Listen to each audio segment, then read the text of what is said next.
त्याचं पहिलं कारण आहे सन्माननीय आमदार साहेब. कारण प्रत्येकाला असं वाटतंय की बालाजीराव कल्याणकर आमदार होऊ शकतात, तर मी पण होऊ शकतो. सन्माननीय लोकप्रतिनिधीच्या विरोधात काय बोलावं? त्यांचं तर काम असं आहे की त्यांची विधानसभा म्हणजे त्यांचा सातबारा. दुसऱ्यांनी विधानसभेत निधीच टाकायचा नाही अशी त्यांची भूमिका असते. जो अचानक निवडून येतो त्याच्या बाबतीत हा विचार त्याच्या डोक्यात येत नाही. त्याच्यामुळे जनतेचं नुकसान व्हायला की फायदा व्हायला याच्याकडं त्यांचं लक्ष नाही आहे. काही आले आणि गेले तर कुठल्या पक्षात हे कळत नाही आहे. पण आता जनतेला सगळं कळतं आहे. जनता काय पब्लिक जानती आहे म्हणल्यासारखं सगळं माहीत आहे त्यांना. मी कुठल्याही कामाला विरोध केला नाही, कारण त्या भागातील जनतेनं मला न्याय दिला आहे निवडून आणून. तर त्या भागातील जनतेचे समस्या सोडवल्या गेल्या पाहिजे, तिथं विकास झाला पाहिजे, या मताचा या विचाराचा मी आहे. एक खंत त्याच्यात अशी जाणवली की इतर वेळी हिंदू हिंदू म्हणून मिरवणारे सर्वजण या तिन्ही घडल्या तेव्हा मतदानाच्या किंवा उद्या येणाऱ्या निवडणुकीत माझं काय होईल, हा समाज माझ्यापासून दूर जाईल, हा समाज माझ्या जवळ येईल, या दृष्टीनं बरेच लोक तिथं, बरेच म्हणजे काय कोणीच फिरकलं नाही. ही एक हिंदू म्हणून वाटणारी खंत आहे. आणि जर कोणी मतदान केलं असेल तर त्याच्यात काही वावगं नाही, कारण जर देताना काही भेदभाव नाही तर घेताना काय भेदभाव असावा.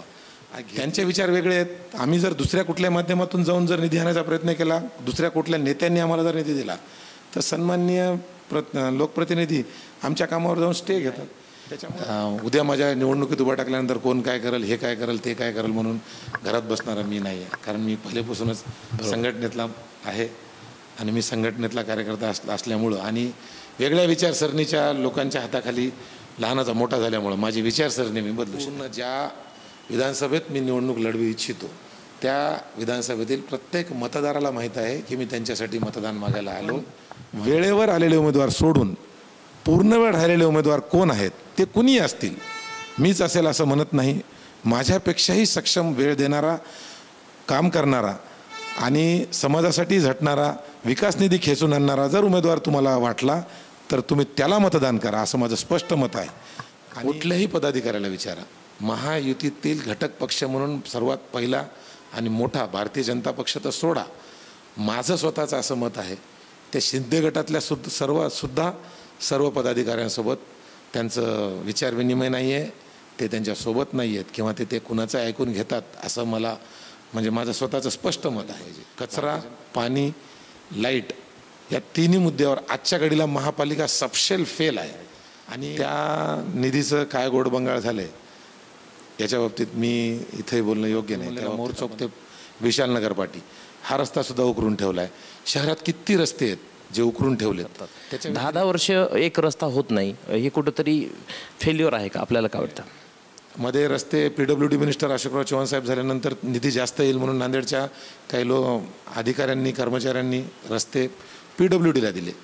चांगलं आहे ते, पण त्यांचं PWD मिनिस्टर गेल्यानंतर त्या रस्त्यांकडे मनपाय लक्ष देत नाही आहे, PWD लक्ष देत नाही. आणि प्रशासक असल्यामुळं, कुठल्याही लोकप्रतिनिधीची वचक नसल्यामुळं आज महापालिका मनमानी कारभार करत असल्यामुळं शहरात ते काम मला वाटतं 95 लाख रुपयाचं होतं आणि हे काम 9 कोटी रुपयांचं आहे. त्या फेल्युअरमध्ये थोडा बहुत हात प्रशासनाचा सुद्धा आहे. जर एखाद्या रस्त्यात सध्या शहरात कचरा कुठंही नियोजित उचलल्या जात नाही. तुम्ही आता इथं मी काही बोलणं म्हणजे नांदेड उत्तरमध्ये मला त्यांचं आणि त्यांना माझं विरोधक सांभाळला. पण वेळेवर आलेले उमेदवार सोडून पूर्ण वेळ राहिलेले उमेदवार कोण आहेत ते कुणीही असतील, मीच असेल असं म्हणत नाही.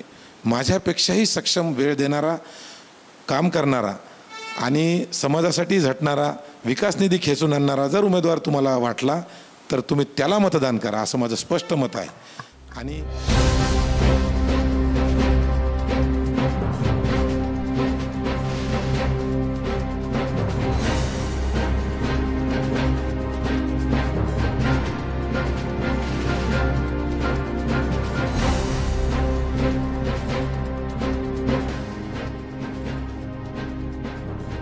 दर्शको नमस्कार. दर्शको, राजमुद्राच्या समाजमुद्रा या विशेष सत्रामध्ये मी डॉक्टर सुजित येवलीकर आपलं सहर्ष स्वागत करीत आहे. दर्शको, आपण आपल्या स्टुडिओमध्ये नेहमीच मान्यवरांना बोलत असतो आणि त्यांच्याकडून समाजातील घटना आणि घडामोडींवर चर्चा करत असतो. आज आपल्या स्टुडिओमध्ये भाजपचे नांदेड उत्तरचे विधानसभा निवडणूक प्रमुख तसेच महाराष्ट्र प्रदेश कार्यकारिणीचे सदस्य मिलिंद भाऊ देशमुख आपल्या स्टुडिओमध्ये आले आहे. आपल्या सर्वांतर्फे मी मिलिंद भाऊ देशमुखांचं स्वागत करतो. दादा नमस्कार. नमस्कार. नमस्कार. दादा, आपण 1989ला राजकारणामध्ये प्रवेश केला. जवळपास आपण 35 वर्ष आज राजकारणामध्ये आहात. 28 वर्ष आपण शिवसेनेमध्ये काम केलं. 2017मध्ये आपण भाजपमध्ये पक्षप्रवेश केला. तर हा जो प्रवास आहे त्याबद्दल थोडक्यात आपण आपल्या दर्शकांना सांगावं. मी 1989-90च्या काळात शिवसेनेत पावडेवाडी नाका भागात शाखा प्रमुख होतो. त्यानंतर प्रकाश कौडगे आणि विनय गुर्रम यांच्या कार्यकारिणीमध्ये विभाग प्रमुख, त्यानंतर शहर प्रमुख पदासाठी बरेच संघर्ष केला, पण नशिबात जिल्हा प्रमुख होतं म्हणून मी नंतर शिवसेनेचा जिल्हा प्रमुख झालो. काही कारणास्तव मी 2017ला शिवसेना सोडली. त्यानंतर भाजपमध्ये आलो. भाजपमध्ये आल्यानंतर भाजपमध्ये मी प्रदेश कार्यकारिणी सदस्य बरेच दिवसापासून आहे. आता सध्या भारतीय जनता पार्टीने प्रत्येक विधानसभेला एक निवडणूक प्रमुख केला आहे. सध्या मी भारतीय जनता पार्टीचा निवडणूक प्रमुख आहे. आणि लोकप्रतिनिधी जर म्हणाल तर 2012ला माझी पत्नी शिवसेनेकडून नगरसेविका होती, गणेशनगर प्रभागाची, प्रभाग क्रमांक 17ची.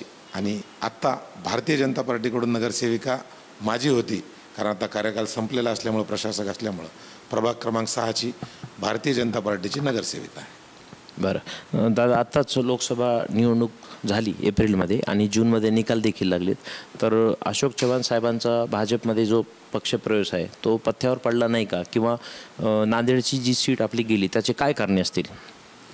नांदेडची सीट जाण्यासाठीचे बरेच कारणं आहेत, पण सध्या आपण म्हणताय तसं नांदेडमध्ये जी चर्चा चालू आहे की अशोकराव चव्हाण साहेबांच्यामुळे काही प्लस मायनस जे काय असेल ते, पण अशोकराव चव्हाण साहेब आले त्यानंतर अशोकराव चव्हाण साहेबांनी म्हणजे 1 मिनिटसुद्धा वाया न जाऊ देता वेळोवेळी बैठकी घेतल्या. ज्या भागातील त्या भागात, मी माझा अनुभव सांगतो, उत्तरमध्ये जेवढे त्यांचे पदाधिकारी अथवा माझे लोकप्रतिनिधी आले त्या सर्वांचा आमचा एका ठिकाणी समेट घालून दिला, प्रत्येक काम वाटून दिलं आणि आम्ही त्यांचा पाठपुरावा घेऊन त्यांना आमच्या निवडणुकीच्या कामात सोबत घेऊन काम केलं. त्यांनी पूर्ण काम केलं. यश अपयश शेवटी जनता ठरवेल, पण त्यांच्या टीमनी आणि त्यांनी पूर्ण काम नांदेड उत्तर शहरामध्ये केलं. महाराष्ट्रामध्ये लोकसभा निवडणुकीत जरांगे फॅक्टर चालला असं वाटते का आपल्याला? होय, चालला. जरांगे फॅक्टर पूर्ण महाराष्ट्रात चालला, नांदेडमध्ये चालला, नांदेड उत्तरमध्ये चालला. प्रमाण कुठं कमी जास्त आहे, पण जरांगे फॅक्टर हा सर्वत्र चालला, असं माझं स्वतःचं मत. चव्हाण साहेब त्यांची काँग्रेसची जुनी टीम घेऊन भाजपामध्ये आले, त्यामुळे आपले जे विद्यमान पदाधिकारी होते भाजपचे ते काही नाराजी वगैरे त्यांच्यामध्ये होती का? मी एक सामान्य कार्यकर्ता आहे. मी माझ्या विधानसभा नांदेड उत्तरपुरतं जर बोलायचं झालं तर आम्ही बॅलन्स केलं. आमचे पदाधिकारी, आमचे पहिल्यांदा लोकप्रतिनिधी शहरात जास्त नव्हते, त्यामुळं आमची संघटना, आमची बांधणी, आमचे बूथ, शक्ती केंद्र, सुपर वॉरियर्स ही संकल्पना होती, त्याची आमची ती संख्या जास्त होती. आम्ही त्यांना, त्यांच्या आलेल्या पूर्ण लोकप्रतिनिधीला आणि आमच्या संघटनेतल्या पदाधिकाऱ्यांना बॅलन्स करूनच काम केलं. एखादा दुसरा आमचाही नाराज झाला असेल, एखादा दुसरा त्यांचाही नाराज झाला असेल, त्याचे कारणं वेगळे असतील, पण आम्ही तर दोघांना सोबत घेऊनच पूर्ण लोकसभेचं काम केलं. आपण महायुतीचे घटक आहात, शिंदे गटाचे इथं आमदार आहेत. महायुतीचे घटक या नात्याने पुढच्या 2 महिन्यावरच निवडणूक येऊ घातली आहे. एक युतीचे घटक म्हणून आपली कशी तयारी सुरू आहे विधानसभेची? नाही, आम्ही आमच्या पक्षाची बांधणी ही, जरी इथे रनिंग आमदार असतील तरी पक्ष हा कोणतीही विधानसभा मोकळी सोडत नाही. त्याप्रमाणे आमच्या पक्षाची बांधणी आजही, कालच आमची जंगमवाडी मंडळ आणि शिवाजीनगर मंडळाची बैठक झाली. पूर्ण बैठकी चालू असतात. युतीत जागा कुणाला सुटायची, आमदार कोण असतील, हे वरिष्ठांचा निर्णय आहे, पण आमच्या पक्षाची बांधणी उमेदवार आपला असल्यासारखी बांधणी चालूच असते आणि त्याप्रमाणे आमची बांधणी, बैठका, नियोजन सर्व चालू आहे. दादा, आपण भाजपकडून निष्ठावंत आहात आणि अनेक वर्षापासून, 35 वर्षापासून आपलं कार्य चालू आहे आणि आपण ज्या भागातून नगरसेवक किंवा मोठ्या पदावर होता तो क्षेत्रही नांदेड उत्तरमध्येच येतं. पक्षाने जर संधी दिली तर आपली निवडणूक लढण्याची तयारी आहे का? होय, 100% तयारी आहे. काय म्हणजे मला वाटते आत्ता नांदेड उत्तरमध्ये रनिंग आमदार जर सोडले तर इतर जे इच्छुक म्हणून फिरत आहेत त्याच्यामध्ये सगळ्यात अनुभवी मला असं वाटतं मी आहे आणि दावेदारही मी आहे. पक्ष जो आदेश देईल तो मान्य असेल, पण मी 2014ला विधानसभा निवडणूक लढवलेली आहे आणि निवडणूक लढवल्यानंतर पडल्यानंतर ते पहिलेचे 5 वर्ष मी घरी बसलो नाही. मी शिवसेनेची पूर्ण बांधणी केली. तेव्हा तत्कालीन आमचे अध्यक्ष आदरणीय उद्धव साहेबांनी मला, मी शहर प्रमुख मागत असताना जिल्हा प्रमुखाची जबाबदारी दिली. मी शिवसेनेची बांधणी केली आणि कालांतराने काही आमच्या मतभेदामुळे मला पक्ष सोडावा लागला आणि सीट सेनेला सुटली.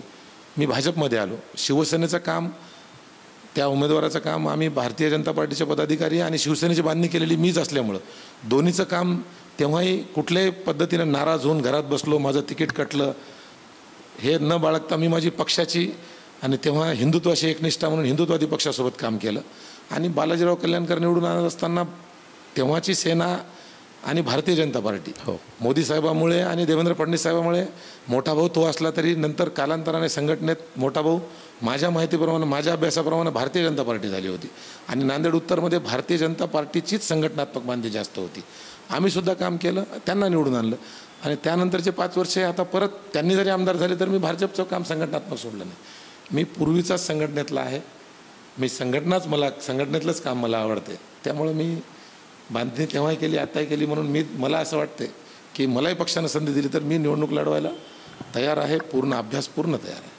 काही कारणामुळे जर नांदेड उत्तरची जागा परत शिंदे गटाला गेली तर आपण अपक्ष लढू शकता का? म्हणजे वेळ आल्यावर ठरवू. आज सांगणं शक्य नाही, पण माझी निवडणूक लढवायची इच्छा दांडगी आहे. मी भारतीय जनता पार्टीलाच तिकीट मागणार.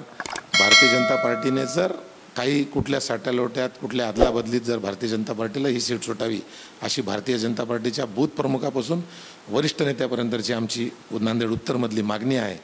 जर भारतीय जनता पार्टीच्या कुणालाही सीट सोडली आणि त्याच्यात जर मला उमेदवारी नाही भेटली तरी मी त्याच्यासोबत त्या उमेदवाराच्या बरोबरीनं काम करेन. बरं. नांदेड उत्तर मतदारसंघामध्ये अनेक वर्षापासून कामं सुरू आहेत. आपण स्वतः तिथले नागरिक आहात आणि महापालिकेमार्फत किंवा राजकारणातून आपण पाहत असतात. तर इथला मतदारसंघ कुठल्या विकास कामापासून वंचित आहे आपल्याला काय वाटतं? नाही, विकास कामाचा विचार केला तर या टर्ममध्ये विकास निधी जेवढा आला तेवढा कोणत्याच आमदाराच्या 5 वर्षाच्या टर्ममध्ये निधी आला नाही. आदरणीय अशोकराव चव्हाण साहेब जेव्हा मुख्यमंत्री झाले त्याच्या आधी जेव्हा नांदेडला गुरुदा गद्दी होती, मला तेवढा अभ्यास नाही पण अभ्यास आहे की तेव्हा 1500 ते 2000 कोटी आले होते. तेव्हा शहराचा विकास किती झाला होता. काही त्या करतो तो चुकतो, त्याच्यात काही चुका झाल्या असतील, पण आता एका पंचवार्षिक योजनेतील आमदाराला 2000 कोटी रुपये आल्याची चर्चा स्वतः आमदार साहेबच प्रत्येक ठिकाणी बॅनर आणि जाहिरात करून करतात. त्या 2000 कोटीला शून्य नियोजन असल्यामुळं ते 2000 कोटीचा निधी येऊन सुद्धा शहरात कुठं विकास काम झालेलं दिसत नाही. मग अशी पण चर्चा असते की बऱ्याच वेळा गुत्तेदाराकडून कामं आणले जातात आणि त्याचं श्रेय नंतर लोकप्रतिनिधी घेताना दिसतात आणि काम तसे प्रॉपर होताना दिसतात आणि बऱ्याच वेळेस पेपरला पण आपण वाचतो, इतर ठिकाणी सोशल मीडियातून बघतो की बाबा टक्केवारीचं पण कुठंतरी दबक्या आवाजात चर्चा होते. आपण एक महायुतीचे घटक म्हणून आपलं काय मत आहे? टक्केवारीपेक्षा कुठलं काम कुठं घ्यायला पाहिजे, मिळालेल्या निधीचा योग्य उपयोग केल्यानंतर नागरिकांना जास्त नागरी सुविधा कशी देता येईल याकडे जर लोकप्रतिनिधीचं लक्ष असेल तर झालेला विकास कामं ही शहरात किंवा आपल्या भागात दिसतील. दादा, आपण नांदेड उत्तरमध्ये काबरानगर परिसरात राहता, आपण वास्तव्यात आहात. तर मोर चौक ते पावडेवाडी रोडचं शिलावरण झालं, तिथं बोर्ड लावण्यात आला आणि 2022मध्ये नोव्हेंबर महिन्यामध्ये त्या कामाची 95 लक्ष निधी देखील आला आणि बोर्ड लावल्यानंतर सगळीकडे पेपरबाजी झाली. लोकप्रतिनिधींनी मोठा कार्यक्रम घेतला, गाज्यावाज्या होत झाला कार्यक्रम. मात्र आता 2.5-3 वर्ष झाले अजून रस्त्याचं काम झालं नाही, शिवाय तो बोर्ड देखील काढून ठेवून दिलेला आहे. तर आपल्याला काय वाटतं? मला असं वाटतं की तुम्ही जे म्हणताय उद्घाटन झालं होतं आणि बोर्ड लावला होता, मी त्या भागाचा रहिवासी आहे. तो बोर्ड माझ्या घराकडे जातानाच्या रस्त्याच्या कॉर्नरलाच होता. तो बोर्ड वेगळ्या कामाचा आहे आणि आत्ता जे दुसरं काम आहे ते काम वेगळं आहे. ते काम मला वाटतं 95 लाख रुपयाचं होतं आणि हे काम 9 कोटी रुपयांचं आहे. ते काम आणि हे काम वेगळं आहे. त्या कामाच्या बाबतीत एक 8-15 दिवसाखाली त्या भागातील नागरिकांनी एक छोटीशी बैठक घेतली होती आणि त्या बैठकीच्या माध्यमातून मोठं आंदोलन करायचं ठरलं होतं. पण आंदोलनाला भिवून त्या गुत्तेदार असेल किंवा लोकप्रतिनिधी असतील त्यांनी थोडं येऊन तिथं उकरून काहीतरी करून गेलेत पण तुम्ही म्हणत असलेलं उद्घाटन वेगळं आणि काल परवा झालेलं होणारं आता आंदोलन वेगळं, हे दोन भाग वेगळे आहेत. त्या निधीचं काय गोडबंगाळ झालं आहे याच्या बाबतीत मी इथे बोलणं योग्य नाही. त्या बाबतीत आपण त्याची माहिती वेगळी घेतलेली. महत्त्वाचा मुद्दा आहे की 2014 ते 2024 या 10 वर्षामध्ये रोड कच्चा राहतो, मोठे मोठे खड्डे होतात, अनेक नागरिक हॉस्पिटलला ॲडमिट होतात, महिला देखील तिथं पडतात. पुढे ऑक्सफर्ड म्हणून शाळा आहे, पुढे पावडेवाडी नावाचं गाव आहे, विशालनगर आहे, आपण तिथले स्थानिक प्रतिनिधी आहात. या सगळ्या एरियामध्ये 40,000च्या जवळपास लोक दररोज त्या रोडवर ये जा करतात. 10 वर्ष एक रस्ता होत नाही, हे कुठंतरी फेल्युअर आहे का? आपल्याला काय वाटतं? हो, मग त्या फेल्युअरमध्ये थोडा बहुत हात प्रशासनाचा सुद्धा आहे. जर एखाद्या लोकप्रतिनिधीने निधी आणून दिला, त्या निधीचं पावसाळ्यापूर्वी कसं काम लवकरात लवकर करता येईल, नागरिकांना निधी भेटून सुद्धा कसं त्यांचा त्रास कमी करता येईल, रस्ता कसा लवकर होईल, याकडे लक्ष प्रशासनानं पण दिलं पाहिजे. आता मी सुद्धा वारंवार त्याच्या मागे आहे. आज तुम्ही शहरात बघा, मोठ्या मोठ्या रस्त्यांचे उद्घाटनं झालेली आहेत. पावडेवाडी नाका ते मोर चौक हा रस्तासुद्धा किती दिवस झाले उकरून ठेवला आहे. त्याच्या बाजूला असलेले स्ट्रीट लाईटचे पोल काढून ठेवलेत. त्या भागात नागरिकांना रात्री जाताना खूप त्रास होत आहेत. त्याचप्रमाणे तुम्ही म्हणलेला मोर चौक ते विशालनगर पाटी हा रस्तासुद्धा उकरून ठेवला आहे. शहरात किती रस्ते आहेत जे उकरून ठेवलेत. त्याच्या व्यतिरिक्त काही रस्त्यांचे टेंडर वर्क ऑर्डर होऊन बरेच दिवस झालेत. कमीत कमी ती बॅरिकेटिंग काढून आणि ते वॉकिंग ट्रॅक करून रस्त्याचं रुंदीकरण गरजेचं आहे. रस्ता होत असताना, मोठे रस्ते होत असताना अशी एक चर्चा असते किंवा असं एक अघोषित ठरलेलं आहे की पुढील 100 वर्षाचा विचार करून मोठे रस्ते व्हायला पाहिजे. तर मागच्या काळात झाले नसतील, पण आत्ता ट्रॅफिक नांदेडची एवढी वाढली आहे. शैक्षणिक हब नांदेड झाल्यामुळे, डॉक्टर्सची संख्या, चांगले चांगले हॉस्पिटल नांदेड आल्यामुळे आजूबाजूच्या 3-4 जिल्ह्याच्या नागरिकांची वर्दळ नांदेडमध्ये वाढली आहे. रस्त्याचं रुंदीकरण व्हायला पाहिजे. रुंदीकरण तर सोडा, ती बॅरिकेटिंग वाढवून जरी हे केलं तर दोन्ही साईडचा रोड 16 फूटनं रुंद होतो. त्याच्याकडे सुद्धा लक्ष नाही. पायलट प्रोजेक्ट चालवणार होते, राज कॉर्नर ते शिवाजीनगर ओव्हरब्रिज, ते सुद्धा चालत नाही आहे. आज ते रुंदीकरण व्हायला पाहिजे. मध्ये रस्ते PWD मिनिस्टर अशोकराव चव्हाण साहेब झाल्यानंतर निधी जास्त येईल म्हणून नांदेडच्या काही अधिकाऱ्यांनी, कर्मचाऱ्यांनी रस्ते PWDला दिले. चांगलं आहे ते, पण त्यांचं PWD मिनिस्टर गेल्यानंतर त्या रस्त्यांकडे मनपा लक्ष देत नाही आहे, PWD लक्ष देत नाही. माझा असा अभ्यास आहे की शहरातले रस्ते मनपाकडे राहिले पाहिजे, ते PWDकडे गेले. छोटा खड्डा बुजवायचा आहे, लोकप्रतिनिधी आम्ही नगरसेवक यांना त्यांना सांगू शकत होतो, खड्डा बुजवू शकत होतो. PWDची ती यंत्रणा नसती लोकप्रतिनिधीचं ऐकून काम करायची. त्याच्यामुळे शहरातले रस्ते PWDकडे सोडून नगरपालिकेकडे असावे. रस्त्याचं रुंदीकरण व्हावं. रस्त्यात सध्या शहरात कचरा कुठेही नियोजित उचलला जात नाही. तुम्ही ज्या भागात राहता, मी ज्या भागात राहतो असा उल्लेख केला, त्या भागात सुद्धा कचरा गाडी थोडी उशिरा येते, ती सुद्धा लवकर आली पाहिजे. कचरा, पाणी, लाईट या तिन्ही मुद्द्यावर आजच्या घडीला महापालिका सपशेल फेल आहे. आणि प्रशासक असल्यामुळं, कुठल्याही लोकप्रतिनिधीची वचक नसल्यामुळं आज महापालिका मनमानी कारभार करत असल्यामुळं शहरातील तर नागरिक अत्यंत त्रस्त आहेत. नागरिकाच्या उद्रेकाची वाट महापालिका बघत आहे. जेव्हा उद्रेक होईल तेव्हा त्याच्यापूर्वी ह्या प्रशासक जे आहेत त्यांनी आणि मनपा अधिकारी कर्मचाऱ्यांनी नागरिकांना त्रस्त होण्यापासून वाचवावं. आपण महायुतीचे घटक आहात. राष्ट्रवादी काँग्रेस, अजित पवार गट, भाजप आणि शिवसेना शिंदे गट असं 3 पक्षाचं सरकार आहे. तर इथले जे स्थानिक आमदार आहेत शिंदे गटाचे आहेत, तर त्यांच्यासोबत महायुतीमध्ये सुसंवाद असतो का, किंवा आपल्या कार्यकर्त्यांना पण आमदार साहेब सांभाळून घेतात का? आता इथं मी काही बोलणं म्हणजे नांदेड उत्तरमध्ये मला त्यांचं आणि त्यांना माझं विरोधक सांभाळण्यात येतं. मी त्यांना असं समजत नव्हतो. पूर्ण ज्या विधानसभेत मी निवडणूक लढवी इच्छितो त्या विधानसभेतील प्रत्येक मतदाराला माहीत आहे की मी त्यांच्यासाठी मतदान मागायला आलो. माझ्यासोबत भारतीय जनता पार्टीचे, माझे शिवसेनेतले सर्व मित्र आम्ही त्यांच्यासाठी अहोरात्र मेहनत करून निवडून आणलं. पण त्यांना वाटतो मी विरोधक. त्यामुळे शहरातील तर नागरिक अत्यंत त्रस्त आहेत. नागरिकाच्या उद्रेकाची वाट महापालिका बघत आहे. जेव्हा उद्रेक होईल तेव्हा त्याच्यापूर्वी ह्या प्रशासक जे आहेत त्यांनी आणि मनपा अधिकारी कर्मचाऱ्यांनी नागरिकांना त्रस्त होण्यापासून वाचवावं. आपण महायुतीचे घटक आहात. राष्ट्रवादी काँग्रेस, अजित पवार गट, भाजप आणि शिवसेना, शिंदे गट असं 3 पक्षाचं सरकार आहे. तर इथले जे स्थानिक आमदार आहेत शिंदे गटाचे आहेत, तर त्यांच्यासोबत महायुतीमध्ये सुसंवाद असतो का, किंवा आपल्या कार्यकर्त्यांना पण आमदार साहेब सांभाळून घेतात का? आता इथं मी काही बोलणं म्हणजे नांदेड उत्तरमध्ये मला त्यांचं आणि त्यांना माझं विरोधक सांभाळण्यात येतं. मी त्यांना असं समजत नव्हतो. पूर्ण ज्या विधानसभेत मी निवडणूक लढवू इच्छितो त्या विधानसभेतील प्रत्येक मतदाराला माहीत आहे की मी त्यांच्यासाठी मतदान मागायला आलो. माझ्यासोबत भारतीय जनता पार्टीचे, माझे शिवसेनेतले सर्व मित्र, आम्ही त्यांच्यासाठी अहोरात्र मेहनत करून निवडून आणलं. पण त्यांना वाटतो मी विरोधक, त्यामुळे त्यांना विरोधक वाटतो म्हणून मी आज बोललेलं हे त्यांनी किंवा इतर कोणाला वेगळं वाटेल. पण आज तुम्ही कुठल्याही पदाधिकाऱ्याला विचारा, महायुतीतील घटक पक्ष म्हणून सर्वात पहिला आणि मोठा भारतीय जनता पक्ष तर सोडा, माझं स्वतःचं असं मत आहे ते शिंदे गटातल्या सर्व पदाधिकाऱ्यांसोबत त्यांचं विचारविनिमय नाही आहे, ते त्यांच्यासोबत नाही आहेत किंवा ते कुणाचं ऐकून घेतात असं मला म्हणजे माझं स्वतःचं स्पष्ट मत आहे. भारतीय जनता पार्टी तर सोडा, त्याच्यानंतर राष्ट्रवादी आहे. भाजपलाच ते विचारत नसतील तर राष्ट्रवादीला विचारायचा तर विषय मला तर उत्तर विधानसभेत कुठं दिसत नाही. बरं, मराठवाड्यातले किंवा नांदेडचे सगळ्यात मोठे नेते, 1 नंबरचे नेते अशोकरावजी चव्हाण भाजपमध्ये आले. त्यांच्यासोबत त्यांची बरीच टीम पण आलेली आहे. माजी राज्यमंत्री DP सावंत देखील त्यांच्यासोबत आहेत आणि ते नांदेड उत्तरमधूनच आमदार आणि मंत्री देखील होते.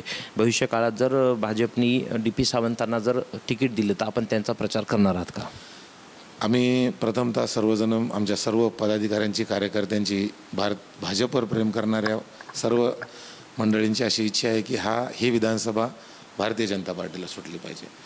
आणि भारतीय जनता पार्टीला सुटल्यानंतर DP सावंतच काय, कुणालाही उमेदवारी दिली, अच्छा, कमळ, तर त्यांनी दिलेली जबाबदारी, एक कार्यकर्ता म्हणून जी जबाबदारी दिली ती, जशी मी आतापर्यंतच्या निवडणुकीत इतर काम करतो त्याच पद्धतीनं, त्यापेक्षाही जास्त काही मागच्या निवडणुकीत चुका झाल्या असतील त्या सुधारूनसुद्धा काम करण्याची माझी तयारी आहे. थोडक्यात कमळचा उमेदवार कुणी असेल तर त्याचं माझी जरी कटलं तरी मी कुणाचंही काम करायला तयार आहे.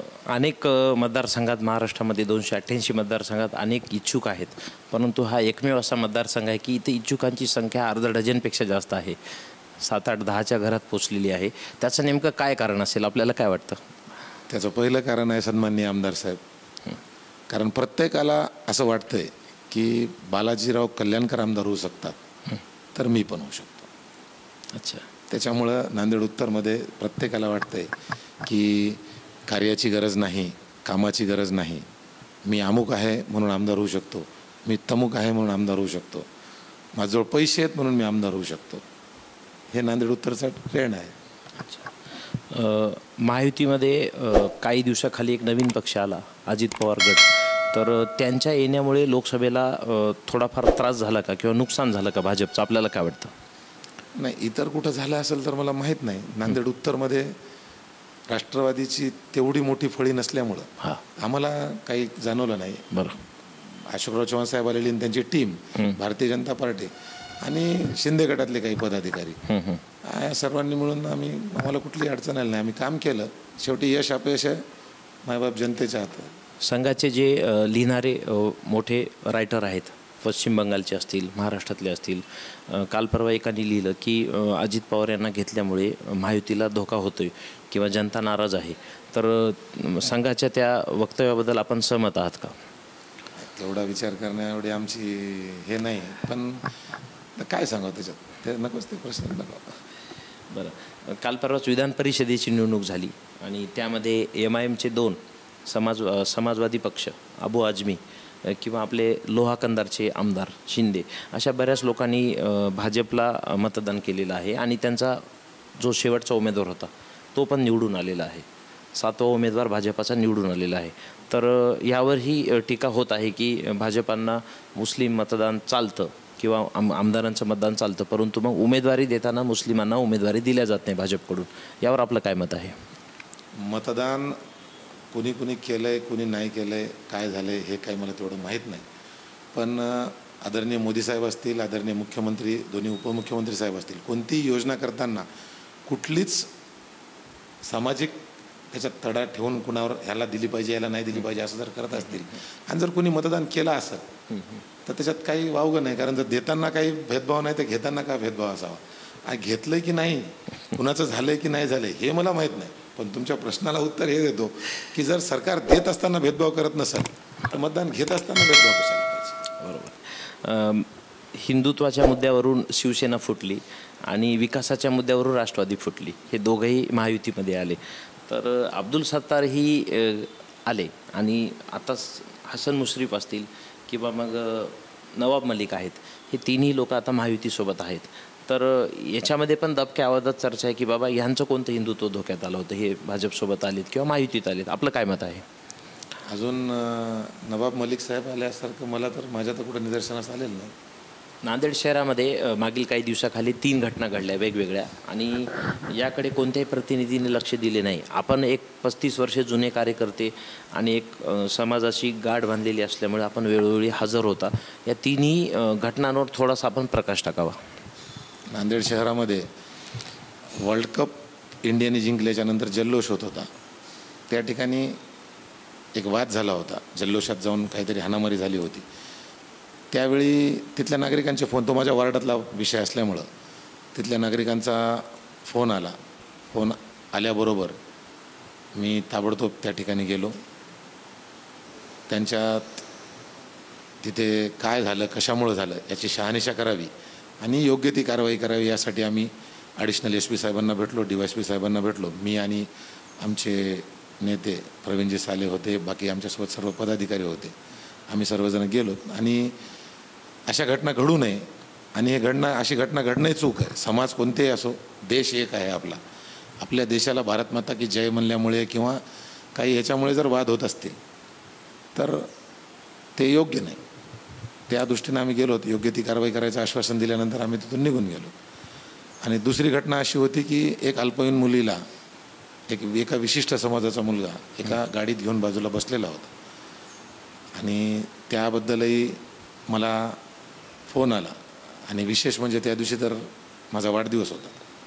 वाढदिवसाचा कार्यक्रम चालू असतानाही त्या ठिकाणी आम्ही गेलो आणि त्याही ठिकाणी योग्य ती कारवाई करायचं आश्वासन प्रशासनानं दिलं. कुठलाही त्याच्यात राजकीय म्हणजे हे फायदा घेण्यासाठी किंवा याच्यासाठी न जाता सामाजिक समीकरणं, नांदेडमधले सामाजिक समतोलता, त्यांचे आपसात वाद होऊ नये या दृष्टीने आम्ही गेलो होतो. पण एक त्या तिन्ही त्याच्यानंतर एक महाआरती ठेवली होती, तिथे आम्ही गेलो सर्वजण. एक खंत त्याच्यात अशी जाणवली की इतर वेळी हिंदू हिंदू म्हणून मिरवणारे सर्वजण हो या तिन्ही घडल्या तेव्हा मतदानाच्या किंवा उद्या येणाऱ्या निवडणुकीत माझं काय होईल, हा समाज माझ्यापासून दूर जाईल, हा समाज माझ्या जवळ येईल, या दृष्टीनं बरेच लोक तिथं, बरेच म्हणजे काय कोणीच फिरकलं नाही. ही एक हिंदू म्हणून वाटणारी खंत आहे. राजकारणाच्या ठिकाणी बरोबर आपण सर्वजण त्या ठिकाणी येऊन कोण चुकीचं आहे, कोण बरोबर आहे, आपलं चुकलं असेल तर आपल्यांना गपचूप असावं, त्यांचं चुकलं असलं तर त्यांना समज द्यावी आणि कारवाई योग्य ती शासनानं करावी, या मताचा मी आहे. उद्या माझ्या निवडणुकीत उभा टाकल्यानंतर कोण काय करेल, हे काय करेल, ते काय करेल म्हणून घरात बसणारा मी नाही आहे. कारण मी पहिल्यापासूनच संघटनेतला आहे आणि मी संघटनेतला कार्यकर्ता असल्यामुळं आणि वेगळ्या विचारसरणीच्या लोकांच्या हाताखाली लहानाचा मोठा झाल्यामुळं माझी विचारसरणी मी बदलू शकत नाही. बरोबर. याशिवाय महत्त्वाचा एक मुद्दा आहे की नांदेड उत्तरमध्ये जे डझनभर उमेदवार इच्छुक आहेत, बऱ्याच ठिकाणी आपण पाहतो की त्यांच्याकडून वेगवेगळ्या काम केले जातात किंवा वेगवेगळ्या कल्पना आणल्या जातात. यावर आपलं काय मत आहे? यावर माझं मत असं आहे की तुम्ही 2 शब्द बोललात, काम केले जातात आणि कल्पना आणल्या जातात. कामापेक्षा कल्पना जास्त दिसायला. हो. प्रत्येकाला असं वाटायलं की मी थोड्या दिवसातच आमदार होतो. कुणी पुरणपोळीचं जेवण ठेवायले, कुणी रसाळी ठेवायले, कुणी काही अमुक वाटप ठेवायले, कुणी तमुक वाटप ठेवायले. पण मला नांदेड उत्तरमधील जनता शहरी भाग जास्त असल्यामुळं हा नांदेड उत्तरचा मतदार हा सुजान आहे. कुणाचं काम कसं, कुणाची कॅपॅसिटी काय, कुणाची प्रशासनावर पकड, कोण विकास काम करू शकतं याच्यावर सगळ्यावर अभ्यास करून नांदेड उत्तरची जनता मायबाप मतदार हा मतदान करेल याची मला पूर्णपणे. काही भावी होणारे आमदार आपल्या पक्षातही आले होते, आठवडाभर ते थांबले आणि नंतर परत गेले, त्यांच्यासाठी आपण काय बोलू शकतो? हो, आता आले ते साहेबांसोबत आले आणि परत गेले. काही आले की नाही कळत नाही आहे, काही आले आणि गेले तर कुठल्या पक्षात आहे कळत नाही आहे. पण आता जनताला सगळं कळतं आहे. जनता काय पब्लिक जानती आहे म्हणल्यासारखं सगळं माहीत आहे त्यांना. नांदेड उत्तरमध्ये आसना नदी आहे आणि आसना नदीच्या पुलाचं 2-2.5 वर्षाखाली मुख्यमंत्र्यांनी उद्घाटन केलं होतं. पूल होणार होता, कोट्यावधीचा निधी जाहीर झाला, पेपरबाजी झाली आणि नंतर काही पुलाचं काम झालं नाही म्हणून काँग्रेसच्या काही पदाधिकाऱ्यांनी, विरोधी पक्षांनी नारळ फोडो आंदोलन देखील केलं. असे अनेक कामं पेंडिंग आहेत जे पेपरवरच घोषणाबाजी झालेली आहे आणि जनता त्यामुळे नाराज आहे. मग एक जनतेचे प्रतिनिधी म्हणून आम्ही चॅनलच्या माध्यमातून आपल्याला विचारतो की आपल्याला सोबत कधी अशा सहकारी महायुतीचे म्हणून घटना घडल्यात का? नाही, त्या विकास कामासंदर्भात बोलायचं झालं तर त्या कामाचं उद्घाटन झालं आहे, आंदोलन झाले, ते काम लवकर होणं गरजेचं आहे. कारण नांदेडला जोडणारा हा तो मुख्य रस्ता आहे आणि त्या पुलाची उंची कमी आहे. पूल आणि रस्ता व्हायलाच पाहिजे. पण त्या सन्माननीय लोकप्रतिनिधीच्या विरोधात काय बोलावं? त्यांचं तर काम असं आहे की त्यांची विधानसभा म्हणजे त्यांचा सातबारा. दुसऱ्यांनी विधानसभेत निधीच टाकायचा नाही अशी त्यांची भूमिका असते. तुम्ही विचारलं की मित्रपक्षाच्या यांचं सहकार्य लाभते का, तर ते सांगायला जर गेलं तर त्यांचं म्हणणं असं असते की विधानसभा नांदेड उत्तरमध्ये दुसऱ्यांनी कोणी निधी टाकायचाच नाही आणि त्यांनी आमदार आहेत मान्य आहे. तर त्यांनी आमदार असताना जर विधानसभेत दुसऱ्यांनी निधी नाही टाकायचा तर आम्ही पण एक छोटे मोठे नगरसेवक आहेत, मग आमचासुद्धा वार्ड आहे, आमच्यासुद्धा वार्डात त्यांनी निधी नाही टाकायला पाहिजे अशी भूमिका आमची असायला पाहिजे. पण मी मागील 5 वर्षात कधीच अशी भूमिका घेतली नाही. माझ्या पत्नीच्या वार्डात त्यांनी साधारणतः 5-7 कोटी रुपयाचं काम केलं आहे. मी कुठल्याही कामाला विरोध केला नाही, कारण त्या भागातील जनतेनं मला न्याय दिला आहे निवडून आणून. तर त्या भागातील जनतेचे समस्या सोडवल्या गेल्या पाहिजे, तिथं विकास झाला पाहिजे, या मताचा या विचाराचा मी आहे. त्यांचे विचार वेगळे आहेत. आम्ही जर दुसऱ्या कुठल्या माध्यमातून जाऊन जर निधी आणायचा प्रयत्न केला, दुसऱ्या कुठल्या नेत्यांनी आम्हाला जर निधी दिला तर सन्माननीय लोकप्रतिनिधी आमच्या कामावर जाऊन स्टे घेतात. मग दादा तो तर निधी जनतेसाठी आलाय आणि तुम्ही त्याच्यासाठी झटताय, मग याच्यावर स्टे आणण्याचं काय कारण? सगळं जे काय काम करेल उत्तरमध्ये ते मीच करेल अशी त्यांची भूमिका आहे. मग त्याच्यामुळेच तर आम्ही इथं थोडा सद्विवेक बुद्धिवाला विचारवंत. मग श्रेयवादामध्ये थेट जनतेचं नुकसान होते हे कळत नाही का? जनतेच्या नुकसान, नफ्या तोटाचा फायदा तो लोकप्रतिनिधी करतो, जो लोकप्रतिनिधी ग्रामपंचायतपासून वर येऊन किंवा संघटनेत 0पासून वरपर्यंत काम करून एक माणूस जोडून निवडून येतो. जो अचानक निवडून येतो त्याच्या बाबतीत हा विचार त्याच्या डोक्यात येत नाही. त्याच्यामुळे जनतेचं नुकसान व्हायला की फायदा व्हायला याच्याकडं त्यांचं लक्ष नाही आहे. त्यांचं लक्ष फक्त मीच काम करेल आणि मीच निधी आणेल. आणि का नसावं? सध्या सरकार त्यांना प्रचंड निधी देत आहे, त्यांना तो निधी लकला, त्यांनी तो निधी आणावा. मात्र जनतेचा समस्यांचं निराकरण करावं. जास्तीत जास्त निधी अजूनही उरलेल्या 2 महिन्यात सरकारने त्यांना द्यावे, जेणेकरून जनतेला ज्या ज्या समस्या आहेत, कुणाची रस्त्याची असेल, कुणाची पाण्याची असेल, कुणाची लाईटची असेल, कुणाच्या वेगळ्या वेगळ्या ज्या समस्या असतील त्या सगळ्या दूर व्हाव्या अशी मीच ईश्वरचरणी प्रार्थना करतो. आपण मागील 35 वर्षापासून राजकारणात सक्रिय आहात. वेळोवेळी आपण जातात, कुठं ब्लड असेल, कुठं हॉस्पिटलचा इश्यू असेल, पाण्याचा प्रश्न असेल, रस्त्याचा प्रश्न असेल, आपल्या स्वतःच्या निधीतूनही आपण बऱ्याच वेळा कामं करताना आम्हाला दिसलेले आहात. आमच्या चॅनलच्या माध्यमातून उद्या परवा होणाऱ्या निवडणुकीसाठी आपण एक भविष्यातील उमेदवार म्हणून काय आवाहन करसाल? मी नांदेड उत्तर विधानसभेमध्ये विधानसभा निवडणूक लढवू इच्छित आहे. मी निवडणूक एवढ्यासाठी लढवू इच्छित आहे की मी 20-25 वर्ष संघटनेत काम केलं आहे. माझी पत्नी 2 प्रभागातून 2 वेळा नगरसेविका झाली. त्या वार्डात विकास कसा केला आहे. मी संघटनेतल्या मोठ्या पदावर जरी गेलो तरी मला ज्या जनतेनं लोकप्रतिनिधी किंवा माझ्या पत्नीला ज्या जनतेनं लोकप्रतिनिधी केलं त्या भागात कसं काम केलं, वार्डात किती वेळ उपस्थित राहतो, प्रशासनावर माझी पकड आहे काय, या सर्व गोष्टी बघून जनतेला असं आवाहन करतो की आपण 4 दिवसाच्या कुठल्याही पुरणपोळ्या, रसपोळ्या, आमिषाला बळी न पडता आपण मलाच मतदान करा किंवा मीच उमेदवार झालो किंवा मलाच निवडून द्या असं म्हणण्यापेक्षा जनतेला माझं आव्हान आहे की आपण कोणाची प्रशासनावर पकड आहे, कोण आपल्या अर्ध्या रात्री कुठल्याही कामाला धावून येतो, कोण विकास काम करून आणू शकतो, कोण लोकप्रतिनिधी नसताना विकास निधी आणू शकतो. आज मी म्हणजे एक नगरसेवक असताना, त्याचाही कार्यकाल 3 वर्ष झाले संपलेला असताना नांदेड उत्तरमधील 40पैकी 30 खेड्यांमध्ये माझा निधी आलेला आहे. मोठ्या मोठ्या विकास कामासाठी आत्ताही माझा पाठपुरावा चालू आहे. काही अडथळे येत आहेत तरी पण मी तो विकास निधी खेचून आणेल आणि जर माझ्या नशिबात असेल आणि पक्षानं जर मला उमेदवारी दिली तर मी उमेदवारी दिल्यानंतर निवडणूक लढवणार आहे.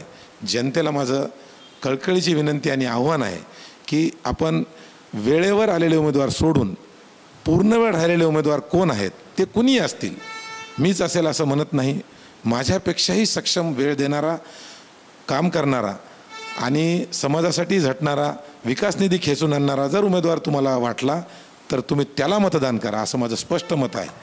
आणि जर पक्षानं माझ्यावर विश्वास टाकून जर मला उमेदवारी दिली तर मी विधानसभा लढवणार आहे. जनतेनं, नांदेड उत्तरच्या जनतेने मला आशीर्वाद द्यावा असे मी आव्हान या आज राजमुद्रा चॅनलच्या माध्यमातून आपल्याला सर्वांना करतो. धन्यवाद. जय महाराष्ट्र. तर दर्शक हे होते भाजपचे नांदेड उत्तरचे विधानसभा निवडणूक प्रमुख आणि भाजपाचे प्रदेश कार्यकारिणीचे सदस्य मिलिंद भाऊ देशमुख यांनी आपल्याशी खूप दिलखुलास चर्चा केली. प्रत्येक प्रश्नाला त्यांनी उत्तरे दिले, कोणताही प्रश्न त्यांनी टाळला नाही.